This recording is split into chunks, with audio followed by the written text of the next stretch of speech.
Hey, Steve Basic Architect. Yeah, welcome back. I am still out at our Moonshiner's Dream project, and man, if you didn't check out the little exterior walk, make sure you go check that out. But I think we follow that up with a walk on the inside, and the minute you turn this corner, you're gonna be like, wow, yeah, exactly. So let's get wowed.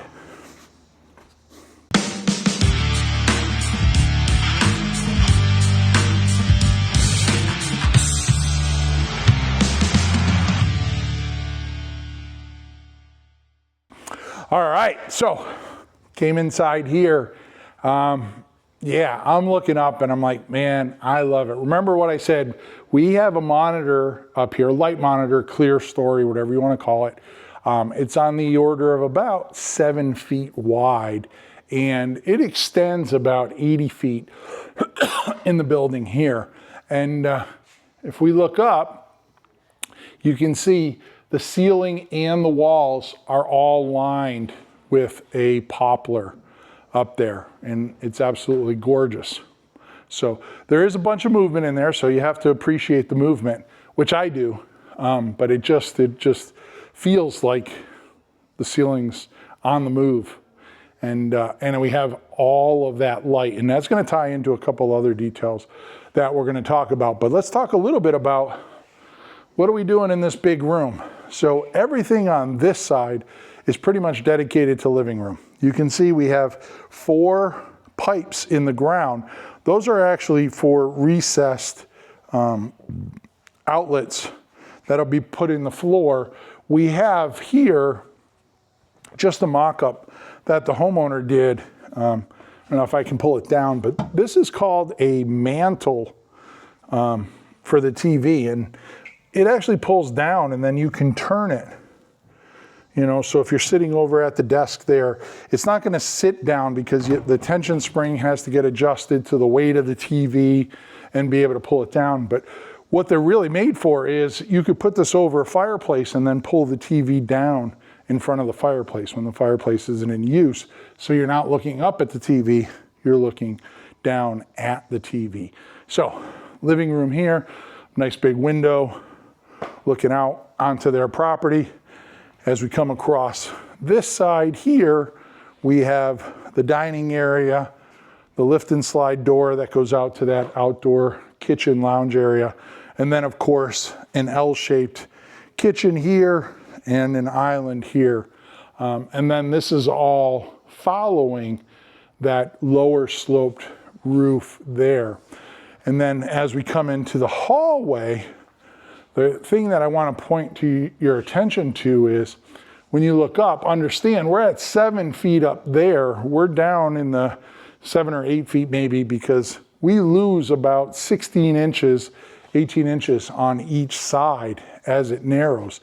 And what that is this wall stops. It's actually open down the side of both of those. So all of these rooms are getting interior light from that clear story window, as well as all of our services, heating, cooling, our ERVs, all of those systems can now communicate to all the rooms in the house. Now I realize it's not for everybody. People are gonna sit there and say, I would never want my bedroom air open to the clear story. I get it, it's not your house. You don't get to make the decisions here.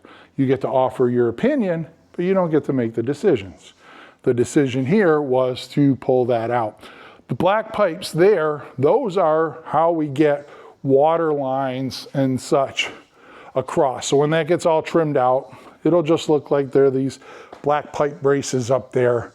But the other thing I want to call your attention to is notice there's a triangular shaped attic there, and there's a triangular shaped attic there.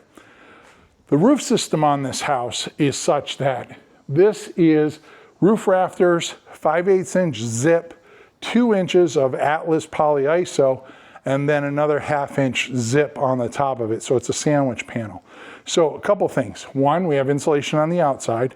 2, we have that double roof on the outside, and we have a Da Vinci synthetic slate roof on top of that.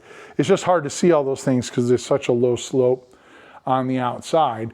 But then on the inside, we have 2 layers of rock wool, stone wool batt insulation on the inside. But being able to do this as that Monopoly House detail there, it was really helpful in helping to develop our red line test, or basically our air tightness test. So, the air tightness story.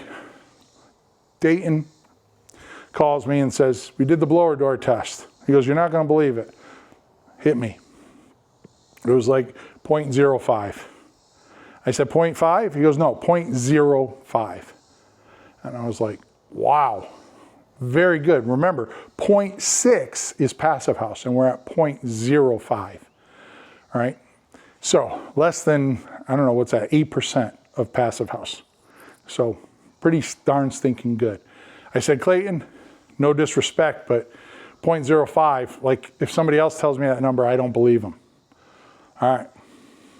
Week later, guy comes back out, retests. It's like 0.06 or just under somewhere, but it's basically in the vicinity of the 0.05. And I was like, I get it, Clayton. 2 tests. I'm starting to appreciate the number, but anything under 1, I have a hard time believing in. He got a separate person to do a third-party test. So 2 people, 3 tests. And they were simply at that number again. So I said, hey, we have to believe in the numbers, believe in the people testing. This house here is at, yeah, it's at 0.05-ish, plus or minus. And I say ish because when you get down below 1, there's things like temperature, the calibration of the fan, who did the test, were the doors taped off or not, and these weren't. But there's a whole lot of little variables that now can play a role in how good that number is. But let's just say, forget the number and just say, this is pretty stinking good, one of the best houses in America, airtight, because that I firmly believe in. So the number really doesn't matter. This is in the top 0.01% of homes across America here. And a lot of it is to, credit to the homeowner and Dayton, the general contractor, their attention to the details, the design, the details, the fact that it's a slab on grade and it's basically a big box. And so if you want the perfect passive house as far as a shape, big box, doesn't get much better or easier. So let's continue down the hall. Notice walls come in. We have a pantry over here, a bunch of tools being stored there. We have a bathroom here that will have our sink, and then we have a shower and toilet. But we also have a closet here that's going to handle a lot of our mechanicals. So you can see here, we have a full radiant floor system that is going to get installed here. And obviously the manifolds, I'll just go over here and go out. So this room here, we'll jump in here and then we'll go back. It's functioning as kind of the mud room and laundry room. We'll have the washer and dryer. You'll be able to come in from the outside. The mechanical room is just off of it. We have you can take a peek here. We have our Rinnai heat pump water heater in here. So yeah, all of our water filtration devices there. But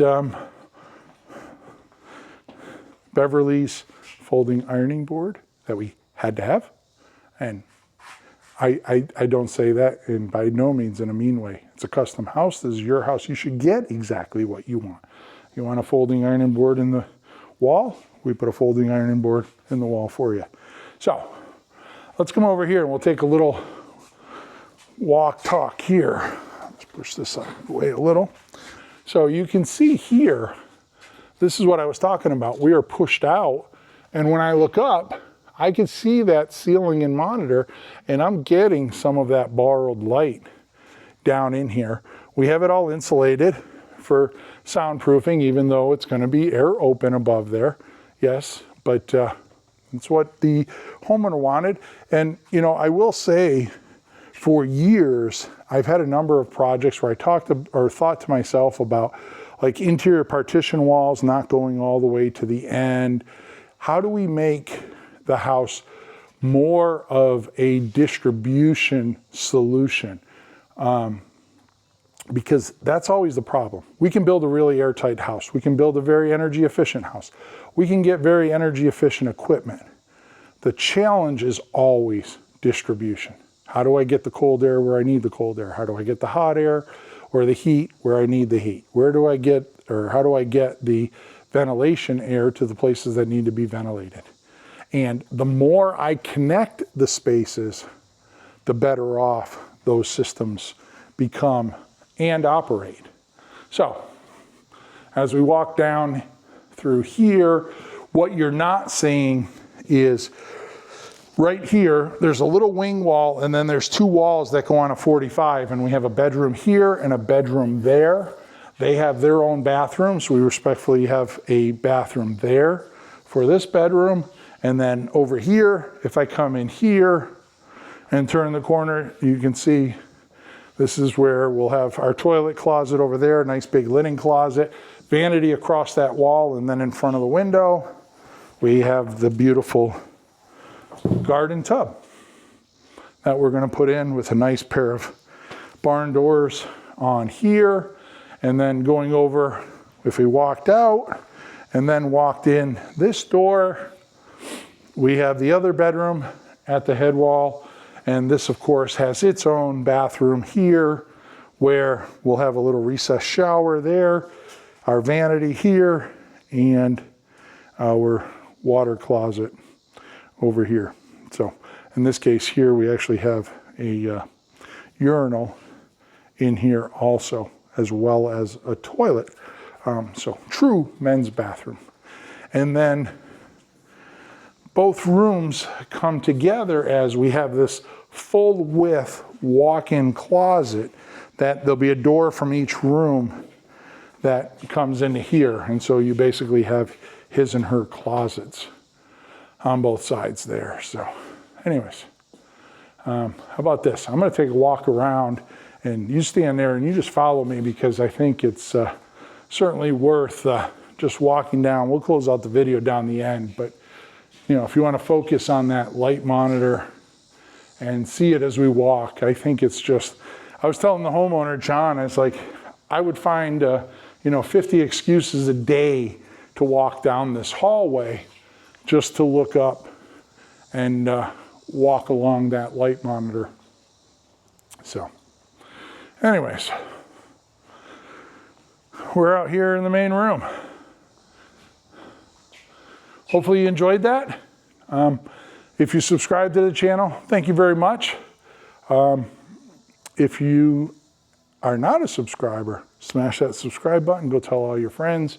Got to check out this Moonshiner's Dream. Yeah, we're out here in Tennessee whiskey country. So hopefully you enjoy that. We'll probably go around and shoot some videos on the details and stuff here. So stay tuned, go check those out. And yeah, thanks for joining in. I'm Steve Baczek, Architect. Until next time, long live our buildings.